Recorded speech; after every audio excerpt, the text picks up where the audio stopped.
Sabe, há histórias que a gente ouve e que mudam completamente a nossa percepção sobre a vida e sobre a morte. Hoje, eu quero compartilhar uma que aconteceu na minha própria família. Uma história que começou com uma perda imensa e terminou com uma revelação que me marcou para sempre. Meu sogro era uma daquelas pessoas que preenchem o ambiente. Tinha um coração enorme, uma risada contagiante e um amor pela vida que inspirava todo mundo ao redor. Quando ele partiu, foi como se uma luz muito forte tivesse se apagado. O luto tomou conta da casa e o silêncio pesava mais do que qualquer palavra. Cada canto da casa trazia uma lembrança.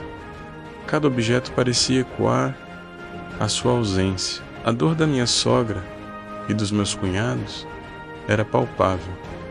Um sofrimento profundo que partia o coração de quem via. No meio de toda essa tristeza, alguém precisava manter a cabeça no lugar para resolver as questões práticas. E essa tarefa, por algum motivo, caiu sobre os meus ombros. Eu me tornei a responsável por organizar os trâmites do funeral, ligar para as pessoas, cuidar dos detalhes burocráticos. Eu estava no piloto automático, focada em fazer tudo o que precisava ser feito, tentando ser a rocha que a família precisava naquele momento. Chegou o dia do funeral. A atmosfera era de uma dor imensa. Um adeus que ninguém estava preparado para dar. Enquanto eu finalizava os preparativos com o pessoal da funerária, um dos funcionários se aproximou de mim, com uma prancheta na mão e uma expressão séria. Ele olhou a lista e perguntou: "Senhora, onde estão as meias?" Naquele instante, meu coração gelou.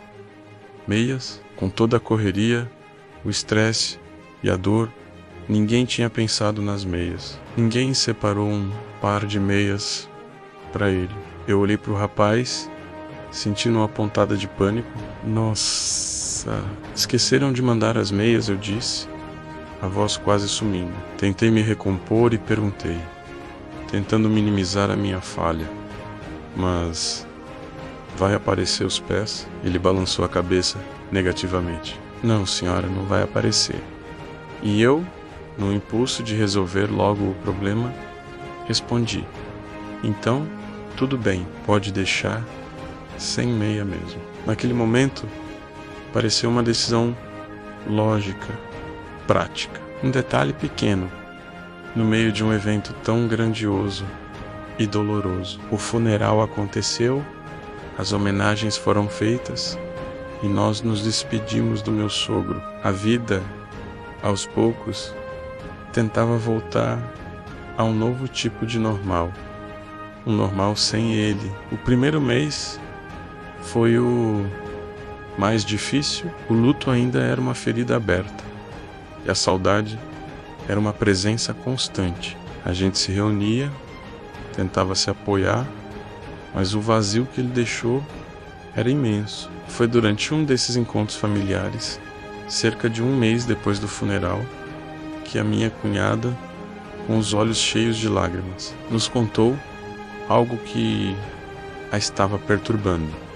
Ela disse que estava tendo o mesmo sonho, noite após noite. Era um sonho incrivelmente real, vívido. Nele, o pai aparecia. Ele estava em um lugar calmo, sereno, mas tinha uma expressão de desconforto. Ele olhava para ela com aquele olhar carinhoso de pai e repetia sempre a mesma frase, com uma voz que misturava súplica e preocupação: "Minha filha, por favor, coloca as minhas meias. Meus pés estão tão frios." Toda a noite, a mesma cena, o mesmo pedido. Ela acordava com o coração apertado, com a sensação de que aquilo não era apenas um sonho, mas uma mensagem real. Quando ela terminou de contar, um silêncio profundo tomou conta da sala. Todos os olhares se viraram para mim, e naquele instante, o peso da minha decisão de meses atrás caiu sobre mim como uma tonelada.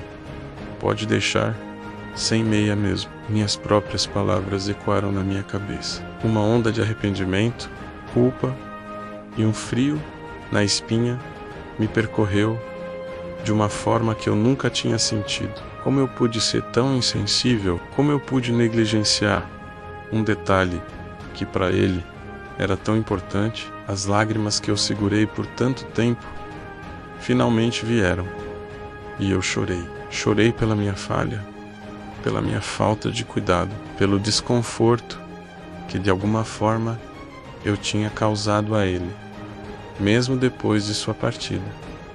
Eu me senti a pior pessoa do mundo. Passei dias remoendo aquilo, imaginando meu sogro sentindo frio nos pés por minha causa. O arrependimento era uma dor física. Na minha mente racional, eu tentava me convencer de que era só uma coincidência, que o luto pode nos pregar peças. Mas no fundo do meu coração, eu sabia que não era. A insistência do sonho, a especificidade do pedido, não podia ser acaso. Aquele episódio transformou algo dentro de mim. Até então, eu era cética. Acreditava que quando a vida acabava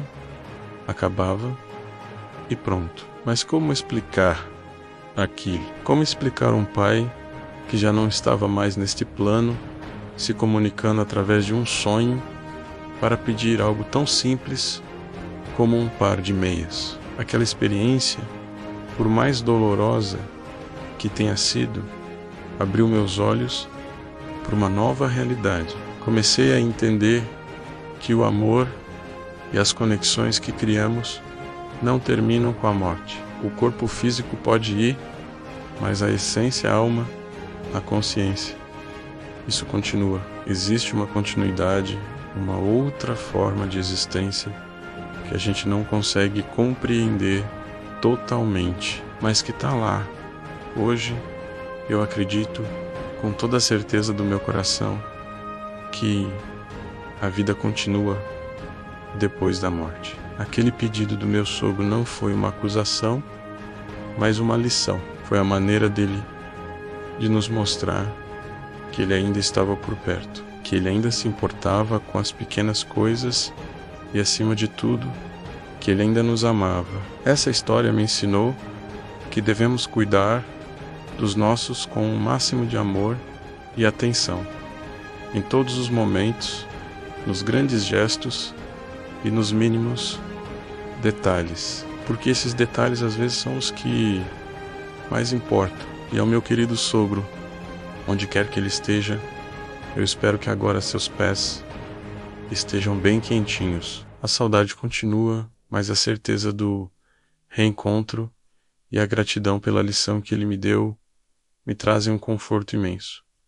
Obrigado por tudo. Obrigado a vocês por ouvirem essa história tão pessoal. Se ela tocou vocês de alguma forma, deixem um comentário. E não se esqueçam de se inscrever no canal para mais reflexões como essa. Até a próxima.